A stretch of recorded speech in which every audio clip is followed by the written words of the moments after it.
Hello, everyone. What's up? Welcome to Boss Rush After Dark, that show that is the alternative podcast for the Boss Rush Network. I am your host, LeRon Dawkins, and as always, my friends, my pals, my partners in crime, maybe, are with me tonight. Absolutely. Who's criming? Who's got crimes? Crimes! All right. Crime! We're doing some crimes tonight. Yep. A little B&E. B&E, uh-oh. Not bacon and Uh-oh. eggs. Breaking and entering. Damn it. I really did want some bacon and eggs, though. I know, I'm really hungry. I'm so hungry. Stop talking about food. I'm so hungry. I've been on this diet for three weeks. I can't eat after 7 o'clock. You guys saw what I ate tonight. That was like a quarter of what I normally eat for dinner, and I'm like, oh my god, I just want pizza, I want chips, I want salsa, I want cheese, I want literally anything other than a piece of meat and some vegetables. I want literally anything else. Hey, Corey. What? I'm gonna sound like such a bully from the gym right now. No, drink more water, bro. I've had 5 this size bottle of water. I've had 5 of them today. How much do you weigh, man? Too much. Not revealing that on the show until I hit my goal weight. Okay, well right now I'm overweight. I'll admit that on camera and on audio. Like I've already admitted I'm overweight, dude. Didn't we talk about BMI before? And it's not necessarily... Yeah. It's your height, too, and the muscle. Oh, but no, my body looks out of shape for me right now. Yeah. Because I'm currently sitting at 262 pounds, and it's because I'm just lazy and not doing enough cardio right now. I weigh more than that right now, LeRon, if that makes you feel better. Okay. Okay then. Damn. It doesn't make me feel better, but it will make you feel better. No, I feel bad for both of us because we know we can do better. Yeah. But I'm trying to do better.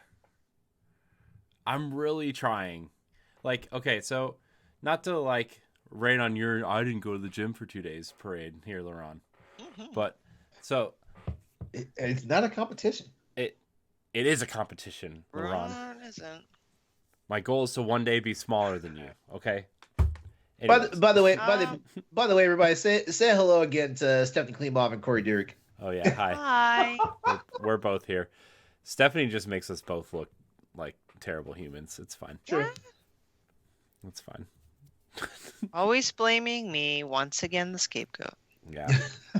I'm gonna unfollow you on Instagram so I don't feel bad about myself. I swear, we just aired out a bunch of dirty laundry within the first 5 minutes of the show. We did. Yeah. So, okay, so here's this is my daily food intake. Okay, in the morning, I have egg whites and 4 turkey sausage links, a banana, and a mandarin orange. That's my breakfast. For lunch, I will have some sort of... Oh my gosh. Stephanie just got attacked by a cat. Just bitch slapped me out of nowhere. I'm sorry. Whoa. That was kind of funny.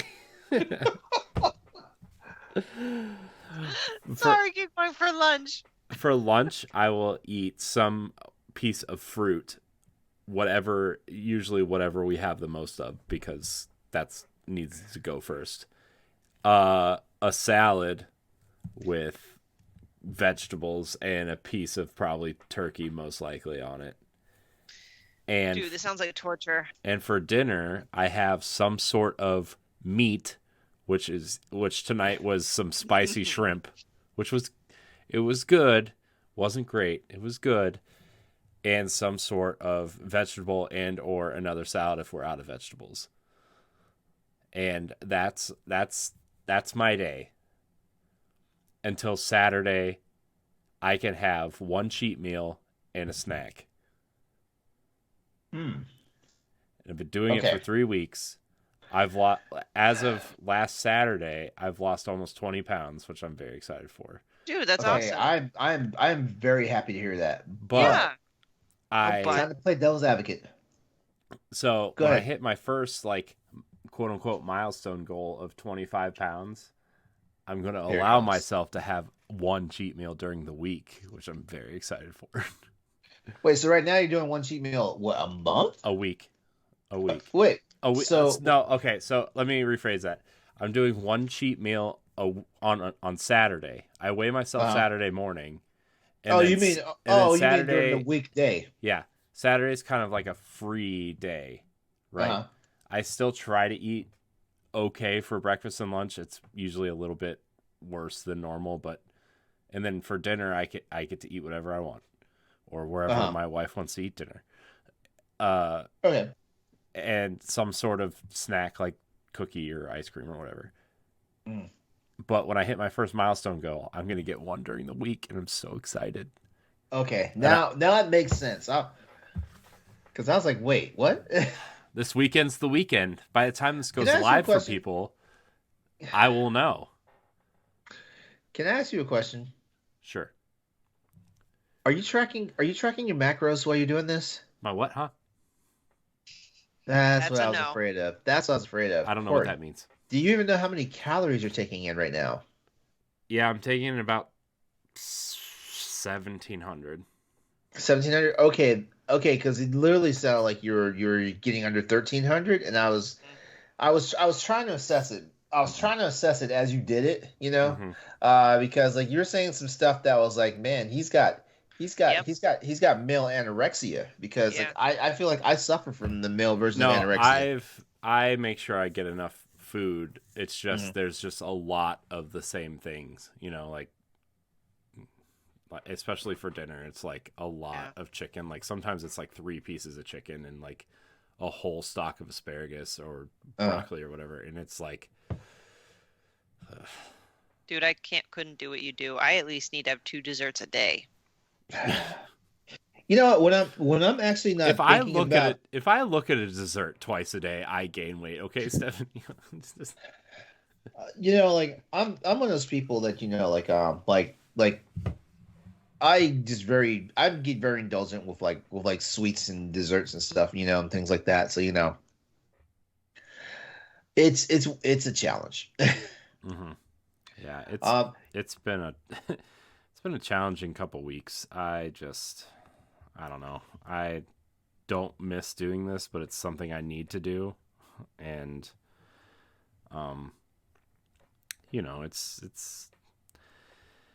it kind of sucks. yeah, I need to buckle down too because I should lose some weight. But actually, the main thing I was concerned about was like you just weren't getting enough nutrients because like then it would have been like, man, like you're gonna hit your goal and then like it might be back because like your body is just in a state of shock. Yeah, And no, that's not what I was trying to. I'm making sure I'm not doing what I did like 10 years ago, 12 years ago at this point, where like I would work out like I would work out like 3 or 4 hours a day and Wow. and run like 5 miles, and then I would like if like I was doing the same thing but like super hardcore, and like this is this is when I was single and worked a night job, and I had all the time in the world. Now I don't, but like I was working out like 3 or 4 hours a day. I was running. I was doing an ab workout before I went to bed. I would if I was doing the thing where like if I wanted a Dorito or something, I would chew it and then spit it out. That's a problem. It was, but like I mean, yeah, okay, whatever. I know that, but But I will say, just side note, like I kind of wish there was a way for us to get like a taste of a food because sometimes we just crave a taste. Just saying. So. mm-hmm. There's no.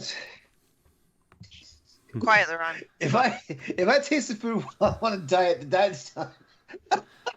The meal plan is just screwed at this point. Corey, that was fucking crazy. Like I would chew the chip and spit it out. Like, Mm-hmm.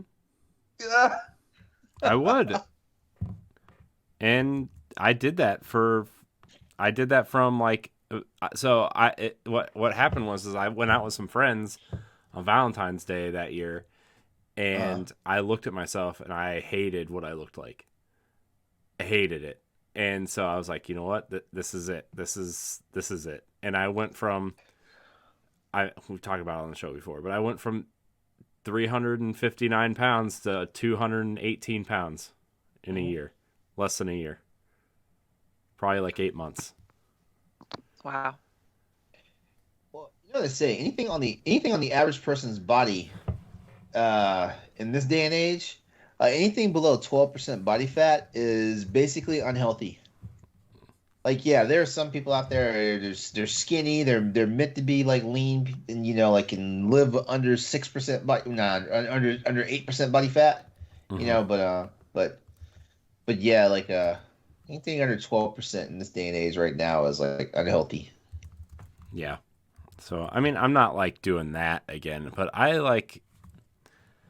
want to be smaller and healthier and, not as large, I guess. I want my old clothes to fit, LeRon. Okay. That's where I'm Same at. here. Same here. So, anyways. Yeah, we love you. We just don't want you to hurt yourself. That's all. Yeah. I'm not. I'm doing it. Because the sad part is like it's not saying our spouses don't pay attention to us, but usually our spouses are just like blindsided by it. They don't see it coming, and that's anything that like your spouse is doing, Mm-hmm. like something you would expect them not to do, and all of a sudden it's happening to them. They're like, oh wait, I didn't know you were doing this, Mm-hmm. Yeah, so like sometimes we will spot it before your spouse does. Not saying that your wife doesn't care. She doesn't. It's fine. Just kidding. Isn't she one of the so-and-sos for the show? I don't want to say anything before you say anything. Yeah. Oh, yeah. We should probably do that, huh?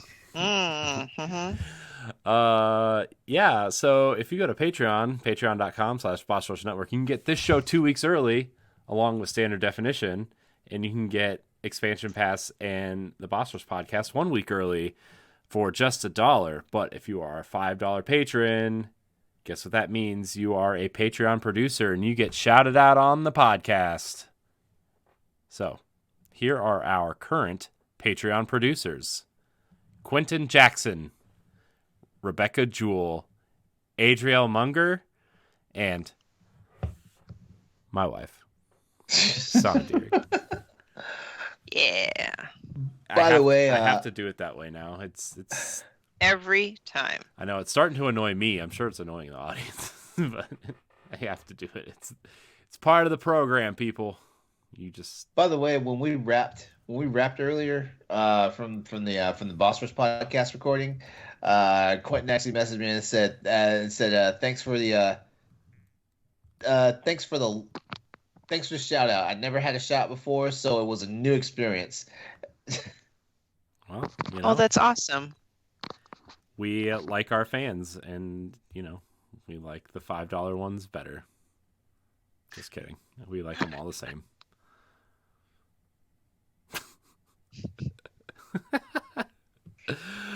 Oh my gosh, it's only Wednesday, guys. I feel like this week's been like 12 weeks long. For sure. Anyways, who's doing something? Who's talking things? Well, I'm not doing anything, but I can talk about things. Let's talk about things. I don't want to be a Debbie Downer to start, but I was just curious if y'all could go through something similar, and it could be any variation of things, but this is the first time I ever really experienced what I'm going to coin as a holiday hangover. Not in the sense of alcohol at all, actually, for me these days. It was a very busy day on Easter. I celebrate. So I know maybe there's just maybe some physical exhaustion going from place to place, bringing my son to and fro and having multiple family functions and stuff. But it was a good day. I enjoyed every little bit of it. I got my typical sleep. Sure, I ate a bit much, so I wasn't expecting to feel 100% the next day, but I felt like I got hit by an 18-wheeler truck of depression. Like, I'm not sure what it was. That's why I call it like kind of like a hangover. I mean, I didn't have like the stomach upset or like the shakes or anything, but hangover meaning like I feel like I'm dragging and dreading and everything.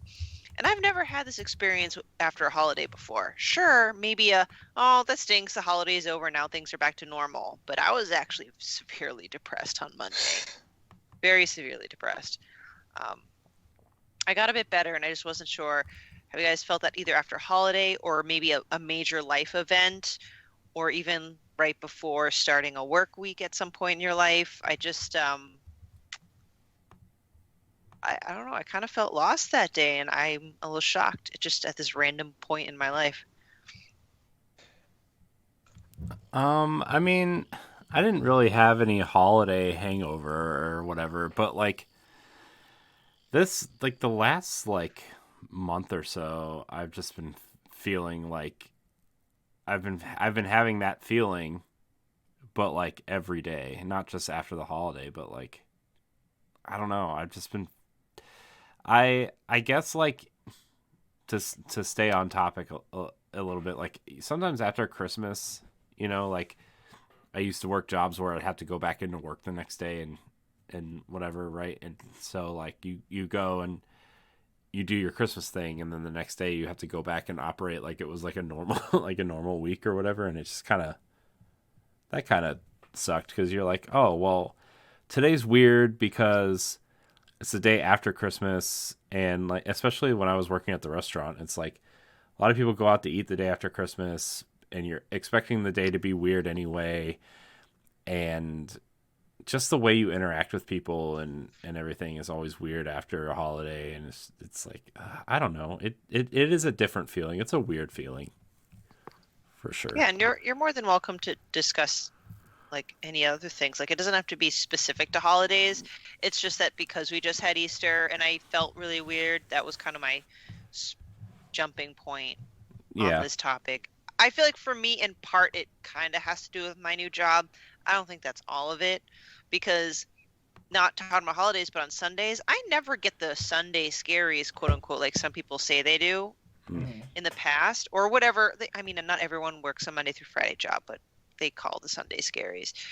But now I'm starting to get that. I really dread, I hate to say it, I hope no one that I work with is listening, dread going to work. They're good people. It's a stressful job. That's all. Good people, stressful job. Yeah. No, I get it. I mean, I felt that way for a long time with jobs that I've had in the past, the two jobs I've had in the past. But like, yeah, that Monday dread is real. Even if you're having like not a busy weekend, but just like Sunday night, usually like when you're like, especially me when I'm like getting the kids ready for bed and reading a story to them and kind of sitting down for the night and realizing like, oh man, I gotta get up a little bit earlier tomorrow. I have to like do things tomorrow, and it's just it's not that I like dread going to my job. I actually really like my job, but like it is a feeling that's like it's Monday, it's Monday. So yeah, I totally understand that feeling too. Although it hasn't been as bad for me the last few months. Yeah, like I'll say me for sure. Yeah, like I feel like I get that jet lag effect, coming off of any holiday, like shit, even daylight savings. No matter which way it goes, like I get that whole sensation of like something's just not right about the week. I like how you call it a jet lag effect. It really feels like it. Like we did a good job of poking fun at the people as like we make fun of the people that say I need a vacation from my vacation, and you feel it every time, like you have a 4-day weekend and you come back on a Tuesday and you're like, man, what the hell did I just do, stuff like that. So I get it from holidays, but I also admit I get it from daylight savings. I also get it from just really weird things, like like if you think a 3 or 4 day weekend's bad, right?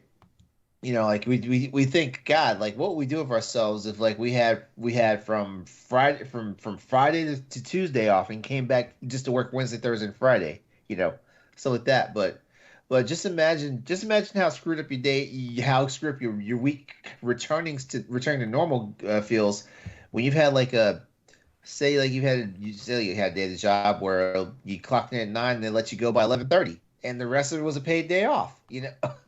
Like that'll throw your whole equilibrium off. Coming into the next week and stuff like that.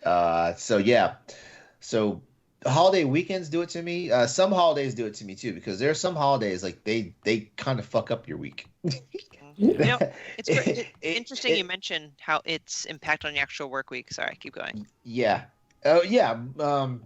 Well, I mean, like for most people, like like our weekend comes and goes. Well, it feels like it takes forever to get here until well, right now it's Wednesday, and I guarantee you by the time we open our eyes again, and take around and look, it's Friday afternoon. But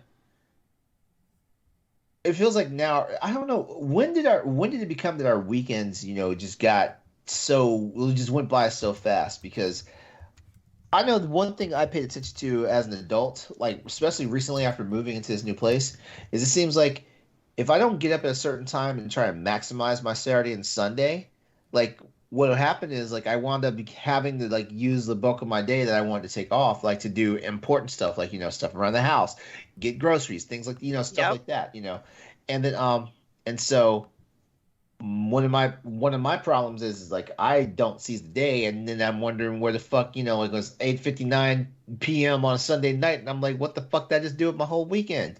It was like, well, I should have got up at 6:30 and not just went to the gym, but actually, I did something I want to do today. Not saying that people don't want to go to the gym, because shit, when I reactivate my membership, I will want to go there all the fucking time, but you have a dirty mind. I wasn't laughing at that. It was just the way you said it was. I'm sure you weren't. But yeah, so I'm one of those people. I guess if the standard time, if the standard length of time is off, so basically Saturday and Sunday, once it stretches, like it just screws my week up. Yeah, I believe humans in general, we're creatures of habit, right? Yeah. I'm glad you mentioned daylight savings because I remember when I was younger, daylight savings really didn't impact me much. I was like, oh, yay, we get another hour, but whatever.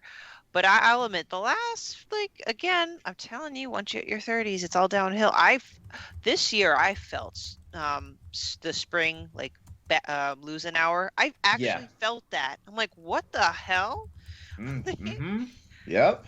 And I went into it not expecting to feel anything, so it's not like the placebo effect or whatever psychological influence. I just felt like, I don't know what happened. Like I flew halfway across the world. I'm like, it was only an hour. I don't know. Maybe I'm a baby. I don't know. And then that's the thing, taking a vacation from a vacation. I think in part it's me being an adult single mom and just needing to have that momentum, but also in the fact that maybe COVID as a factor, I have not taken an extended vacation in a long time. I get anxiety at the concept of more than 3 days off in a row. Uh-huh. Mm-hmm. It's very sad. Yeah. But I get anxiety thinking about it. I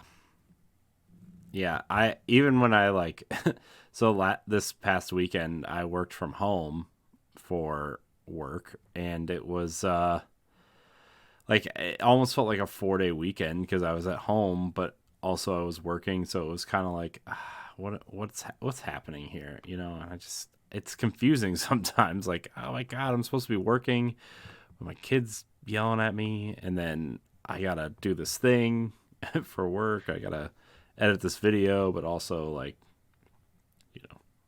working from home is not ideal here. So that's all I have to say about that. Sorry for all that dead air.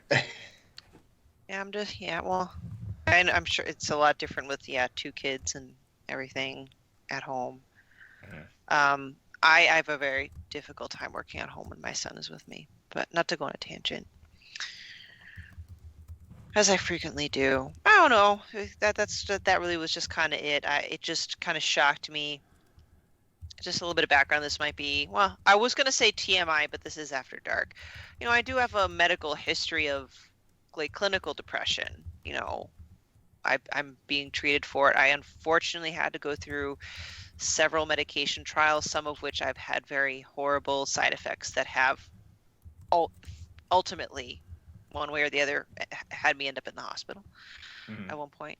So, and I do have just generalized anxiety, and I have OCD. So a basket case. No, but I'm okay. But the history is there. So even though I'm very thankful that by now, like, I'm stabilized, like, I'm actually just generally a happy person, and I have the tools that I need to manage. However, the way that I felt the Monday morning after Easter was like reminded me very much of when I was actually in the throes of my clinical depression. Oh God. And it scared me. It really did scare me. And I'm like, especially when I could not reasonably logic out why I was feeling that way. Yeah, it's a scary feeling. I've never been like clinically diagnosed, but I mean, you kind of go through those phases where, like, where it's like, yeah. Oh yeah. I mean, I wouldn't say that, but I mean, like, I've I don't know, because there's like a difference between like, oh, I feel depressed, and then there's like real clinical depression, and I want to be careful to walk that line.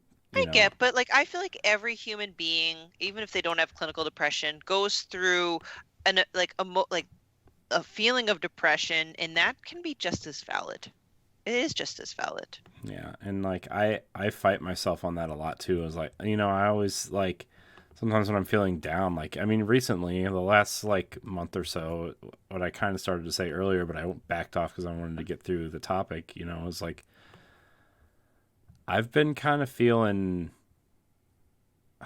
I don't know if depressed is the right word, because like everything in my life is going really well, but like something has been off, and I feel like it's off, like I feel like I'm off, and I don't feel good in certain ways. And it's like, I don't know, even like when we go to do a podcast or something, and like it's supposed to be a time where like I'm getting excited, and I'm gonna hang out with my friends for a couple hours and talk about stuff that we love. And like, even today, like before this, when we recorded the Boss Rush podcast, I felt off. Like, I just felt off, and sometimes I deflect on that by like trying to crack dumb jokes that I mean, it's just like, to get back to, I don't know, I don't feel like myself recently, and I don't like it, and it's hard to get back to feeling like myself. What might be, and you let me know, Corey, like if this is part of what's frustrating you, is what I'm hearing is that you're having a difficult time pinpointing why, because you said, everything in my life is going well. I don't understand why I'm feeling this way. Mm-hmm. Correct? Yeah. So I don't know. That's kind of where you want to take a step back and kind of assess, because I know I get very frustrated when I can't find a reason why I'm upset. Like, if something bad happened to me and I'm upset by it, at least I can be like, all right, I know this will pass, because it's just my body's way of reacting to said negative experience. But when you're feeling off, but you don't know what's causing it, yeah. And like, I mean, I feel off to the point where like last night, like I was sleeping and I woke up and like drenched in sweat and like full of anxiety, and like I was anxious. I was like scared for some reason, and I wasn't like having a nightmare or anything. And I woke up and I just like went to the living room and laid on the couch for like the rest of the night, and I didn't sleep well, and I don't know what it was. I can't even point to like what I would be even anxious about at this point. Like, I mean, I guess like life stress and work stress and stuff like that, but that's like normal everyday things. And I like it's happening more and more recently, stuff like that. And I don't know what it is, and it hasn't made me feel very good, and I don't know if that's depression. I don't think I'm depressed. It's just like there's just something else that is not making me feel like myself recently. Yeah. So, Well, keep an eye on it. At least you're acknowledging it, and that's important, because part of like the diagnosing stage, whether or not it is, a lot of it has to do with timelines. Just from my dorky, here's something you can learn about medicine is, I believe it's 6 months is when people really start looking into what you're going through. And well, also severity, not just time, but the severity during said time. mm-hmm. You mean people like the actual person involved, or people outside? The person involved, when they ask you those questionnaires, like how long have you felt down, blah blah blah, have you lost motivation? Loss is a huge sign. Loss of motivation to do something, or not experiencing joy when doing something that would typically bring you joy. And again, unless you're feeling severe symptoms, like heaven forbid, suicidal thoughts or something. But if we're just talking about like generalized depressive symptoms, usually like, well, how long has it been? And usually once it's like 6 months or longer, doctors will look at this from, this doesn't seem like it's coming from an incident. It seems like there's something larger going on. Whatever reason. This, by the way, is not meant to be medical advice. I want to put this huge disclaimer. This is not medical advice. Please do. Do not take anything that I say as actual clinical fact. Side note, if you do feel not yourself, I do always recommend seeking the help of a medical professional. Just throwing that out there. I realize I was starting to talk about stuff like that. Yeah, and I don't know. I don't know if it's like I really don't know what the problem is, and like everything I look at, it's like there's nothing big enough, no problems big enough to point at and be like, oh well, this is it, Like I stress out about our podcast and stuff sometimes, and I stress out about work sometimes, and I stress out about home kid stuff and whatever, but like to me those are just like normal things, I just don't know. Well, I think sometimes people can overlook that it's maybe accumulation of all things, or also, the human body, again, not to get all nerdy, when we stress, we release those like the cortical, like the steroids in our internal steroids in our bodies, corticosteroids, and they're not good on the long term. That is an acute physical response to deal with your stress. Once stress becomes chronic, your body doesn't really run well. Mm-hmm. Again, not imposing any sort of medical advice, but I'm just saying, like, even if your life seems to be running smoothly and your stresses that you have now are just your typical stress of being a parent, being a full-time working adult, maybe it's because they're all happening at the same time, and then maybe your body's just getting a little bit tired from all of it. Because altogether it might be a lot. Maybe separately it's not too bad. Yeah. I mean, I do a lot.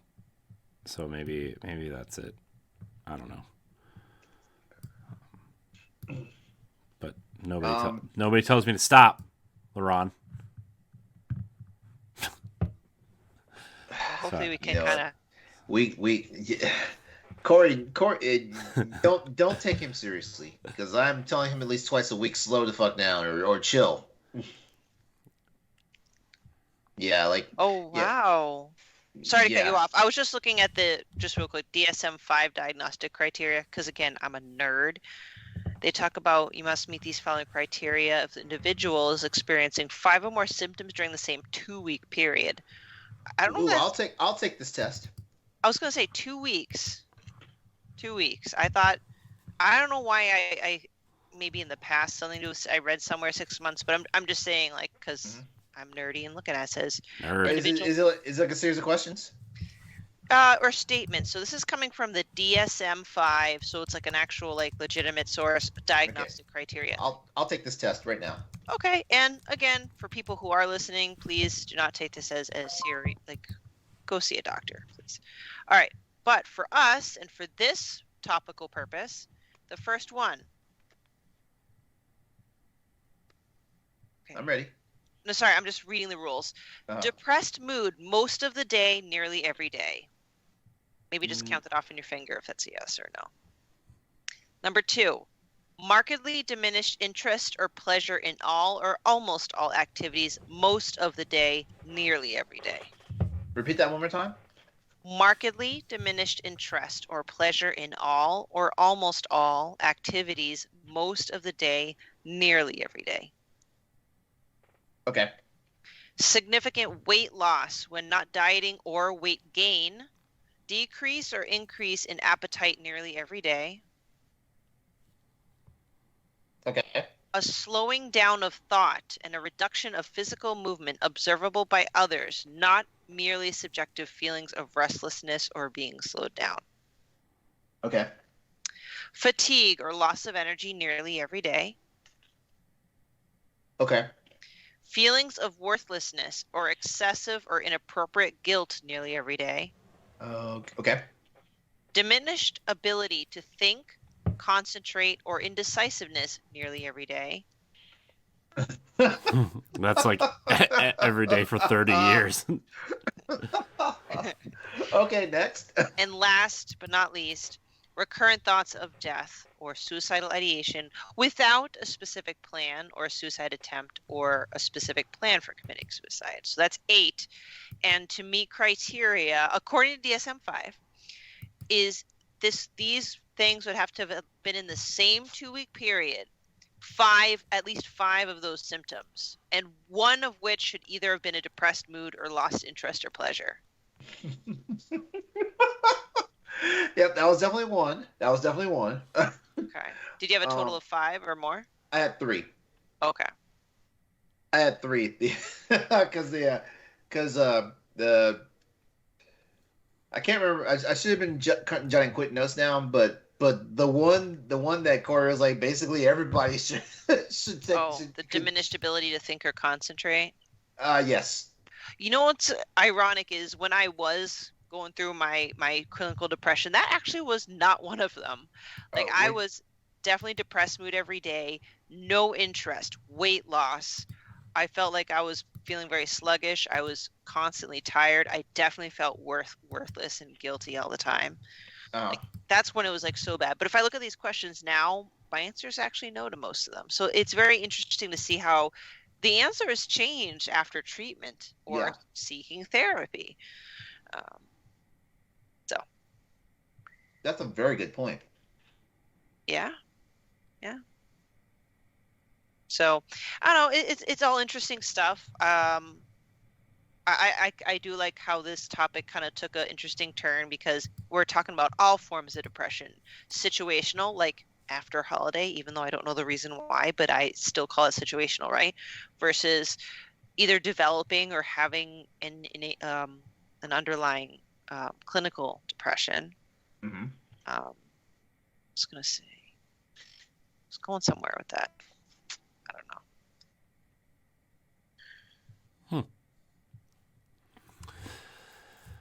Good topic.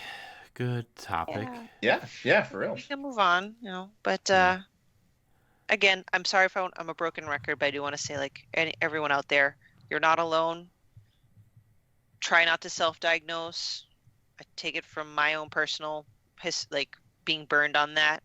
If any of this just seems to hit you a certain way, really, I am serious. Seek medical help from a medical professional. Yeah, definitely. Oh, this is the one last thing before we change topics. And maybe we can continue this another day because I know time is ticking. But I'm a big advocate for mental health, especially depression. Being what I've been through, I don't know if any of y'all have parents or family members or even friends, I guess, especially of the older generation that do not believe depression is a real thing. Okay. Because I have family members that are like, there's no such thing as depression. You're fine. I'm like, I've never seen how my parents like approach like the idea of depression. I mean, I've never heard my mom say anything negative about people who, like when we see commercials and it's like, are you having these thoughts or these symptoms and stuff like that, and then come to find out it's about depression. I've never heard my mom say anything derogatory about that. So like that. So I don't know I don't know how my parents would be about the idea of depression. But the other thing I also know too is like I'm not really sure I got a chance to like go through that because I'm one of those people who like I don't know when I learned how to do it, but I learned how to guard my emotions. Like of course it's hard to it's hard to hide from expressing that you're happy about something, things like that. It's hard, but like some of the other stuff, like you can definitely like bottle those up and nobody would even know like your mood had changed at all, stuff like that. So so it was just never depression was never like a thing that happened to me when I was growing up in my parents' house and stuff like that. So I don't know how my family would react to mom, I think I'm depressed and I need to go see a psychiatrist, a doctor. I don't know. Okay. That was all. That was my last comment. Yeah. Yeah. Why don't we turn things around? Okay. All right. Cool. Watch this. Hold on.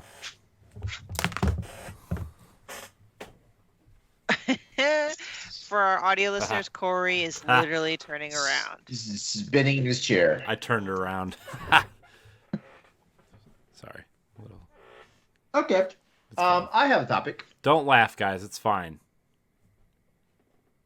Ha ha. Ha ha ha. All right, LeRon, spill the beans. Okay. So earlier this evening during the Boss Rush podcast, we were talking about some things that men can do and women can't do, and I was like, hold on, before we start doing this thing, let's save this for after dark. So here it is. When it comes to sexes, why is there this double standard? And also within this double standard, there's a double standard on sex as well as a double standard on sexiness. Mm-hmm. So I don't know. I feel like we should always defer to the actual woman in the room because we outnumber you. That's why you'll probably hear like Corey. I'd say what if we start talking first? She'd probably hear like 7 bad takes before she has a chance to speak. I will not comment first on this topic. That's all I have to say.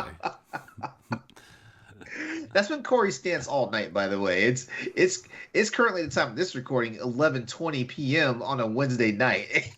And this is not our first show with Corey this evening. And this has been his stance the entire night. No comment. No. I mean there's stuff I have to say, but I want to wait for a second. So diplomatic. See what I mean? Wow. All right. Well, can I just pick? Then can I just pick one? Like maybe personally irritates me, not as one of the top ones. Mm-hmm. Believe it or not, it has nothing to do with sex. Though there are some other ones. But my top one is when women get upset. Now, actually, I do think that I've seen lots of women be overly hysterical for no reason. But just generally speaking, if a woman gets even mildly upset, let's put it that way. Like if they are reasonably, Corey, I see you rolling them eyes. What is this? I'm not rolling them at you. I'm just waiting for my turn. Wow, you're already getting yourself in trouble just with that attitude, Corey. When a woman just gets upset about something, or maybe speaks up, she is. You went off camera. Wow, I feel disrespected. The women, I mean, men won't say this as much anymore than the older generation, but it's still implied like, oh, the woman's on her period, or the woman's just being emotional, or the woman is a bitch. And if a guy is upset, it's completely a rational reason to be upset. And I hate that. That gets me the most gets me the most upset. It's just like, I can get upset. I'm using upset a lot. I'm getting agitated for legitimate reasons, not just because I'm feeling bitchy. But when do you? I don't know. I don't like it because I feel like women are taken very seriously when we get. I mean, I think that's been the problem forever, though. Is like, I mean, in this male-dominated world, right? Like they just assume that, and it's not fair. You know, it's not fair. You know, it's the same. Or it's not the same, but it's similar to like what we talked about at the end of last week's show, which will probably be a topic at some point in terms of like the way we were raised and the way we look at people. And like, yeah, I'm trying to be the best person I can be about, you know, if I'm out at night and I see someone shady, like, does that mean I'm a terrible person or a racist or something, you know, like it's just like this.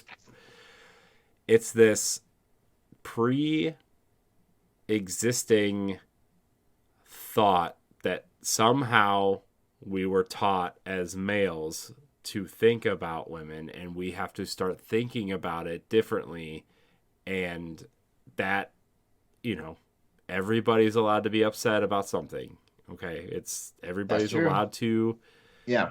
Take things the way they want to or need to, and they can express themselves the way they want to, and that's okay. You know, it's not, you know, and of course, like in my late teens and early 20s, I'm sure I made a lot of bitchy period jokes. I'm sure I did, you know, just like I'm sure growing up in an all-white town where black people were scary, I'm sure I made a bad black joke once or twice, you know, like I'm sorry that I did that. You know, I've grown from when I was a stupid teenager to now, right? But like, you know, I'm not proud of those today, you know. Mm-hmm. But I think that the general public still views women that way, and it's not fair. Yeah, and don't get me wrong, like I don't also want to be that type of woman that also insists that we are perfect, because some women get like so overly defensive. No, like there are times when I know I'm getting my period because I'm extra fussy. So like I know I'm very self-aware that hormones actually do have influence, and that's just pure biology. Sorry, it's science, but still, we can be upset for legitimate reasons too. And I used to date someone who every time he talked about his ex or even his daughters, because he was a bit older, he had like preteen daughters. They're like, oh, you know, women are always so bitchy. Women always complain because they're crazy. And I'm like, this is such a turnoff right now. Like, it feels like every single time he deals with something negative coming out of a woman's mouth, it's because they're just being bitchy or crazy. That's the other thing, crazy. Wow. Yeah. And I called him a sexist to his face, and he didn't like that. Oh, that's funny. But sorry, that was like my first rant. But we can get to like other types. Like what brought this topic about was nipples. Yeah. Yeah, that's where I thought this topic was going initially. So, well, I had to get that out of the way because that is also a double standard, Mr. By the way, can I remind everyone that Corey referred to me as a double standard when introducing me at the last episode of Boston? That was a joke. Oh my gosh. I also made a really bad sexist joke about being young, okay? Can we just let it go? Ageist, you mean? Whatever, same thing. Sexist? Yeah, I don't know. Well, sexy ageist. So apparently I learned that we cannot show people male nipples on Twitch. Yeah, I never knew the exact like rule or guideline on it, but I had a feeling it was men cannot show their nipples. Which I don't know. I guess now that I think about it, maybe that's a more of an equality thing, right? Because no nipples can be seen, but I guess speaking of that upraising, Corey, like I was, actually currently we're still to this day like women's chests must always and forever be covered, where men can mow their lawn with their shirts off. Mm-hmm. I have I have to say, like, I really don't like that that is a thing, in all honesty. Like, I feel like, if it wasn't for the fact that, like, men are Neanderthals in the first damn place, like, this shit could have been happening, longest time ago. Um, you know, because I just don't get it. Like, yeah, there's a time and place for there's always a time and place for clothes and stuff like that. But like certain locations in certain areas, like I don't see why there can't be a completely topless rule. And it's not me trying to be like a perv and trying to go to a nudist colony or anything like that, because that's a little too free for me. But Well, I mean, it's all cultural, right? Because when I went to yeah, Europe for the first time and I went to a spa and a hotel that was both genders or all genders, and there's nude, people just walk around naked, like yeah, completely, but they don't really sexualize it, like kind of hmm how we sexualize body parts Mm-hmm. yeah, as obsessively. yeah. The whole thing confirmed my thinking about Twitch's views for as far as like perceived nudity. But yeah, like it's just been one of those things. Like I never quite understood it when I was a kid. Like, okay, why are we at the swimming pool with no shirts on, but they aren't? So like that. Like I was one of those kids. Because I didn't realize there's a difference between sexes. When Well, I yeah, was especially when asking you're that question. younger, the girls aren't developed, so they're literally the same, They look like the boys same, with longer hair for the most part. pretty much. Yeah, I always thought it was it's weird when I see, I mean, it's not weird, but it does strike me once in a while. I'm like, why are like little girls wear two-piece bathing suits? Why?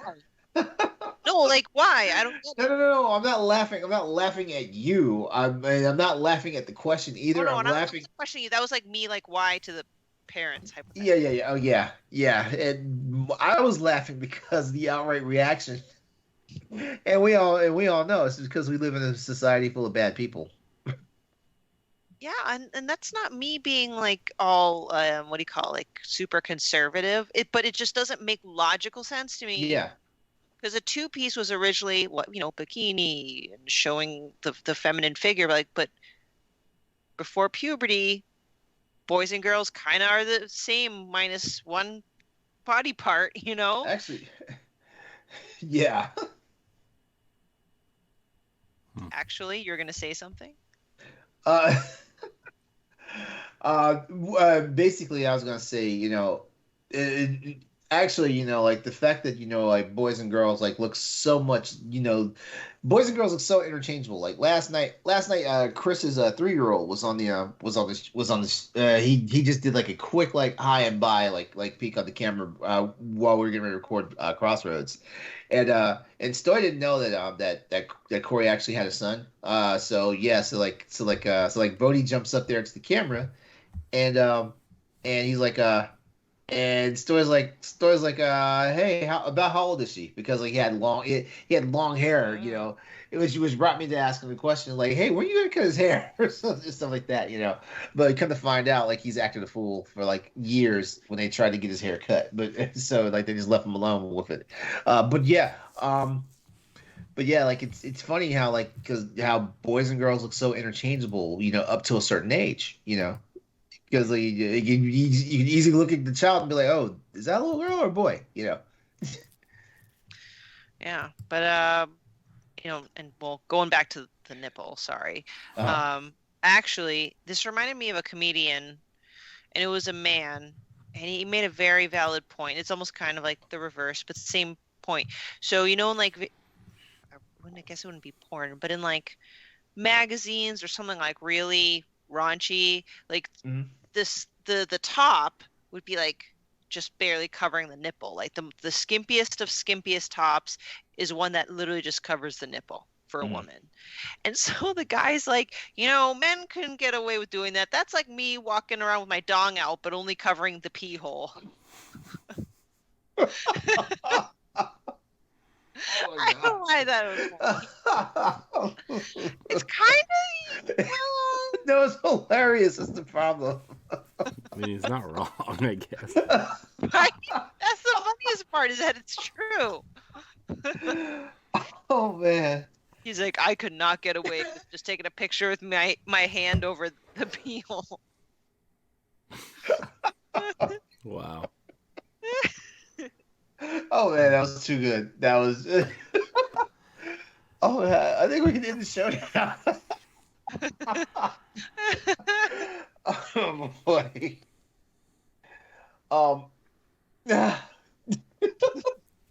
I'm sorry. I'm sorry, everyone.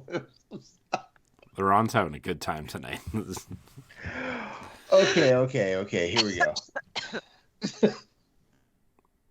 Doesn't leave much to the imagination. It really doesn't. Okay. All right, focus. All right. So, I that is a weird ass double standard, and to be, if we're being completely 100% transparent right now, that is a weird ass double standard, you know. But like I said, like, you know, I think it's because, like, you know, like males don't know how to act in certain situations and stuff like that, because, you know, like, yeah, like, you know, like some people just see the opposite sex's, you know, anatomy, and they go nuts, you know. It's not even like they're getting rapey or whatnot. They just go bonkers, and it's weird. And so, like, I've always questioned it, you know, like, and I know I wasn't one of those kids that was just trying to see women's tatas, you know, like whenever I was at beaches or public parks and stuff like that, you know, like shoot, I think maybe like when I was a kid, I only blinked once when I saw someone breastfeeding out in public, you know, yeah, and then I wound up, as I grew up later, like I wound up being the one that felt embarrassed, you know, because I just saw that, you know. And it's not because I'm a prude or nothing, but it's more like you know what, you know, like it's because our society makes it seem one way, that when I observe it, like I feel guilty because, like, you know, I feel some type of shame because, like, you know, I just happen to see that, and I really shouldn't have, you know. Mm-hmm. Yeah, it's um Yeah, I breastfed in public kinda, and I did learn that like there really shouldn't be no shame in doing in public, but again, maybe it's the way I don't know, yeah. ingrained in my brain already. I still felt uncomfortable whipping it out, you know? I still tried to semi cover it, at least until he was connected to me, and then whatever. So, and it was just me guilting myself. No one gave me any, if they did, I didn't notice. So, wow. I've been talking a lot with, you know, but what about how it's double standards from you guys' perspective do you want to talk about? I mean, double standard is kind of wacky. It's kind of wacky and funny. How come? How come women can wear these and not have a problem, but the moment I wear a skirt, you know, like you know, I wear a kilt, I'm basically wearing a skirt. But are you wearing a kilt or are you wearing a skirt? I don't know. It depends on who's looking at it. Oh, okay. Well, if you mean it like No, that, no. Like I mean, like a traditional, like, you know, kilt. You know, like. But then again, like I after, you remember, maybe you may or may have missed it. About a month ago, Oscar Isaac was running around wearing like a kilt, and like it wasn't the most flattering thing for his body, but the fact that he was wearing a modern version of the kilt, it basically looked like he was wearing like an Amish skirt, and people were actually saying stuff like that about him. well, yeah, especially if it is a legit kilt over a skirt, but we can tackle skirts in Yeah. a second. It just goes to show how like culturally ignorant people are. I mean, that even I am aware that kilts are part of just traditional menswear that's normal in what's like Irish, Scottish, or around there. Scottish. So like, sure, if I see one, it might jar me for like a microsecond, but then I'm like, oh, it's a kilt, cool. Like, so yeah, first of all, I'd have a problem with people who have problems with men in kilts because that's a real thing. As far as dress skirts or whatever, I don't know. I'm starting to see some stuff on Pinterest where like who's that singer from like One Direction that's everybody's in love with that's no longer part of One Direction? Harry Styles. Harry Styles is like, and who else? It's a Smith kid. Will Smith's son. Jaden. Yeah, like he also modeled off a longer skirt. Sure, it's unusual to me because I've never seen men in skirts or dresses all my life, but you know what? Doesn't offend me. Like it's, but I can see that the majority of people could kind of be like, yeah, men can't wear it, even if it is a kilt. In all honesty, it throws me too, and I'm not sure if it's just because, I just feel like some things just are not supposed to mix. If that makes sense, Yeah. Yeah, so it throws me too. And no offense to you guys, but like, and this is me coming from like looking at all genders here. Women, when I see women's legs, it's more attractive to me than when I see a man's bare legs. But that's why I always wear pants when I go out. It doesn't matter. I'm sorry. The main reason why I want to wear a kilt is because I have very athletic calves. Okay, well, LeRon, that would be okay. You know why? Because the guy that I'm dating, and I tell him this all the time, like, your calves are so fucking sexy. And he goes, excuse me? I'm like, well, you do. You have very muscular calves. He's like, okay, weirdo. Can't compliment any other part of my body except for my athletic calves. Wow. I would love to see him in a kilt. I don't think he'd ever do it, though. That's funny. Yeah, it's been like a long, it's not so much a gag itself, but it's been a long running thing in my head that one of these days for St. Patrick's Day I'm gonna go ahead and just like bust out like the green and black plaid kilt. Please do it. If not, I'll lend you my school skirt. It's probably long enough to be a kilt. Whoa! It'll be an actual skirt around me. It's the problem. It's like a tourniquet for LeRon's giant thigh muscle. No, it won't even get around his muscular calves. Jeez. Speaking of tight clothing, can I piggyback off that, LeRon? Because it made me think of one of my mom's rants the other day. And my mom rants a lot, and most of the time it's uncomfortable. But this one was really funny. Because my mom, I think she's a feminist, but she doesn't realize she's a feminist.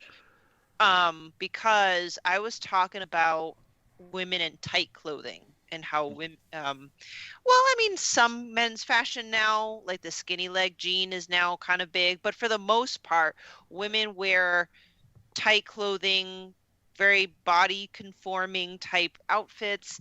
My mom was talking about like how women wear corsets. Now she was more venting about seeing fat people at the gym because it bothers her. She's like, I don't like these women that wear such tight tights and their fat spills all over it. Like my mom's it's mean, but it's really funny. Just women should be. Why do companies make these clothes that are so tight on women? If they should do that, they should do that to the men. How come men get to wear baggy clothes at the gym? I want them to wear those stupid tight tights so their potatoes are hanging out.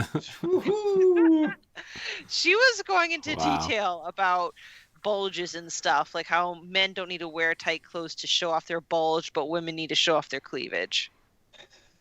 Ow. I don't even know how to attack I know. I don't even know where to go from there. It's kind of like, Wow. Yeah.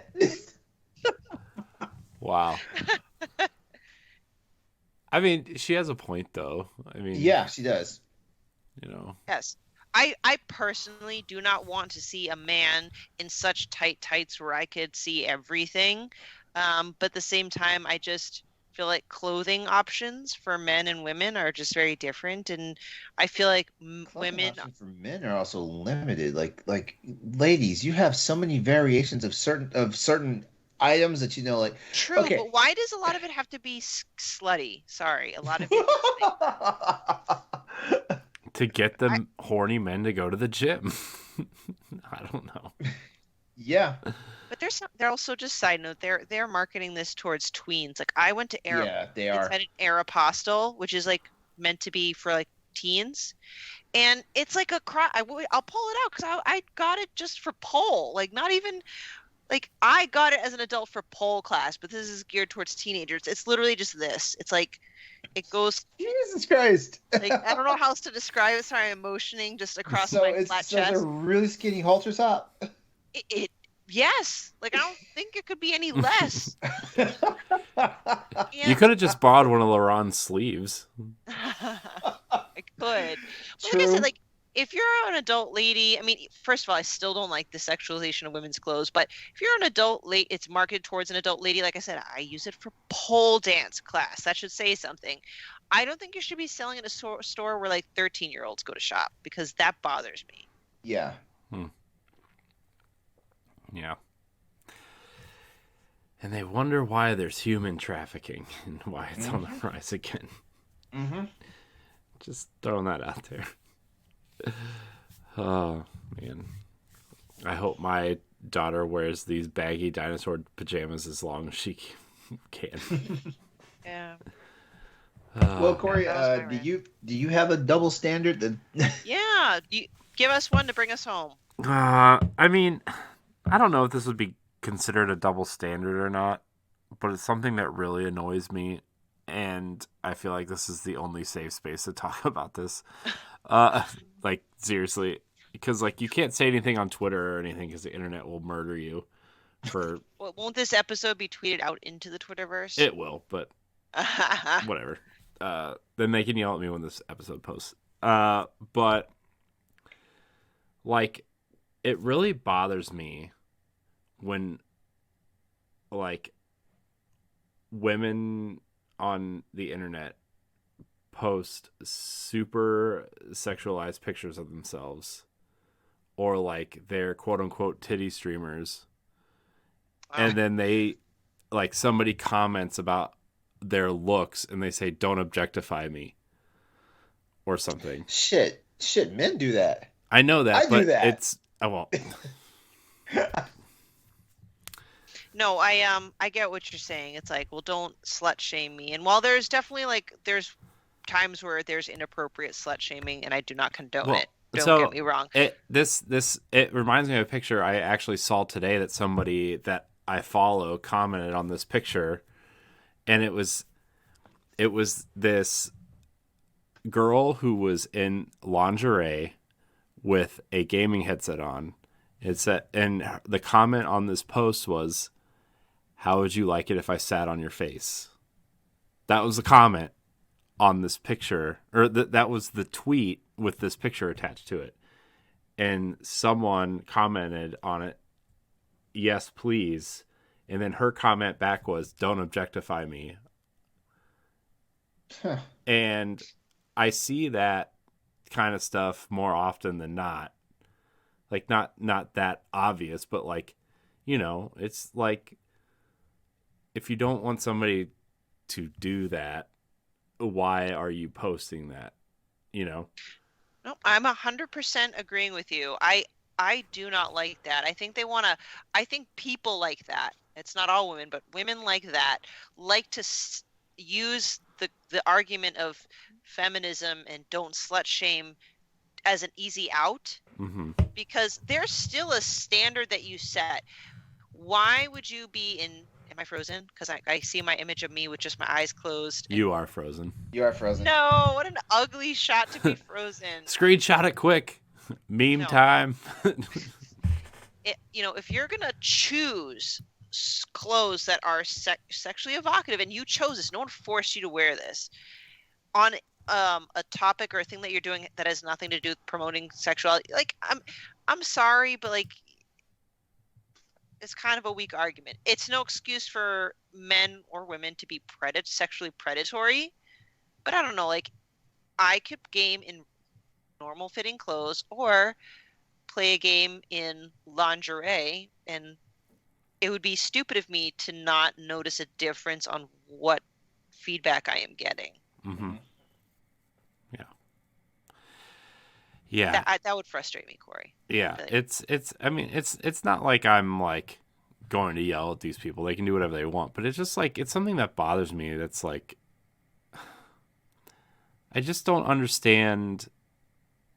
Like, you have to know, or like maybe you're just trying to attention grab, but like it just feels like it's very unnecessary to you're dressing like this, you know what most gamers are, right? For better or for worse, right? Like, you're going to stream in this like ripped up, like almost like wife beater or tight tank top that goes all the way down, you know, and these booty shorts, or maybe you are saying some things or posting pictures, or like you have to know, like, that's what's coming, or maybe you like that attention and then you are, I don't know, it just bothers me. But like, you can't say something to them directly, because then they'll like say you're being sexist, or you're objectifying me or something, and it's like, Yeah. well, you can't have your cake and eat it too, and I don't know if That's that, perfect. and it's like, I don't know if you're like trying to make yourself feel better about yourself to see how many people you can get to comment on your photo because you feel low about yourself or something, but like, you know what I mean? It's stuff like that. I don't know. I don't know where else to go from there. It's just like, that's No, the kind of absolutely, because I don't care. I can guarantee you, the majority, if not all women, if they were not on a camera, stuff. what woman would dress like that out of comfort? Right. Nothing sexy is comfortable, ever, Yeah. ever. Just so, like, that's already kind of like, well, you chose to wear this for a reason, because you wouldn't be wearing that if you were by yourself. Mm-hmm. Yeah. So I agree that is very unfair. It's very hypocritical and very, in a sense, kind of double standardy, because they're doing that double standard to themselves, Mm-hmm. in a sense. And they'll just keep saying stuff, like they'll post more pictures, or they'll post, or they'll whatever, and they'll have like the tweet that's going with the picture is something that's very intentionally sexual, or like, come smack my ass in Fortnite or whatever, like, it's something like that, and it's like, well, you're inviting these comments, and you're gonna get mad because people are commenting like that? No, you don't get to do that. Like, that's, Yeah. and I'm sorry if that sounds bad, but like, it's just, I just don't understand. You get an endorsement from a woman that's not bad. That is very legitimate. So Yeah. Same. All seriousness. I've never quite understood it, and basically, like, the same reasons you guys pointed out, the same reasons I had in my head of thinking about it, like, it's usually like seeking attention, and then and it's like the revolving door of seeking attention too, because like, you seek the attention to get the likes, the comments, and stuff like that, and then the moment the attention that you don't want comes that way, you get to turn it around and like, have it play a different way on the network. mm-hmm. Yeah. Only on their terms. Because I mean, I clutch my pearls and I move on. Whenever something doesn't go my way, but like, I know some people, they clutch their pearls and they like sling them back at the other person. Yeah. So that was my rant for the evening. I figured this would go just a little bit funnier, but we made it happen. I thought I gave you guys some good belly laughs. How dare you? Oh, yeah. No, you did. But I was thinking that this whole category would have been like just one big laugh track, But it was fun because, I mean, like, sorry I ruined your topic, LeRon. You didn't ruin the topic. No, like, I mean, we're if it gets real, it gets real. That's what I like about it. That's why this show's the best out of the alternative shows. Well, I get very ranty when it comes to stuff like that, and most of the time, I consider rants hilarious. Yeah, but no, like, good talks tonight. Yeah, thank you. Good times. Yep. Well, we can go ahead and wrap this up, and I'll just go ahead and say this now. This has been Boss Rush After Dark, the alternative podcast of the flagship show for Boss Rush Network. We'd like to thank you all for tuning in, listening to us, also being a patron of our show. Those of you who know who you are. Stephanie, Corey, thanks for staying up with me tonight and doing this again. It's a good night. Thank you. It definitely is a good night. It definitely is. Before we head out, here's how you can get connected with the members of the show tonight. You know what? Just keep people on their toes. Corey, you go first. You can find me at I am Corey HD on Twitter and Instagram. You can also find me hosting the Boss Rush podcast, Nintendo Power Block, and Standard Definition. Okay. All right. Steph. You can find my non-sexualized photos on Twitter and Instagram at Klimov_author.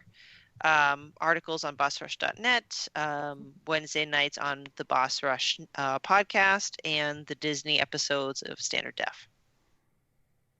All right.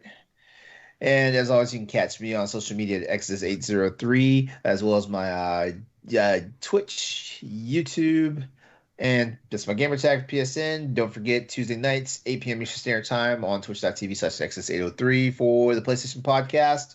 And, of course, the Standard Definition for both Marvel and Mass Effect, the MCU and the Mass Effect franchise, with the Corey and Story, respectively.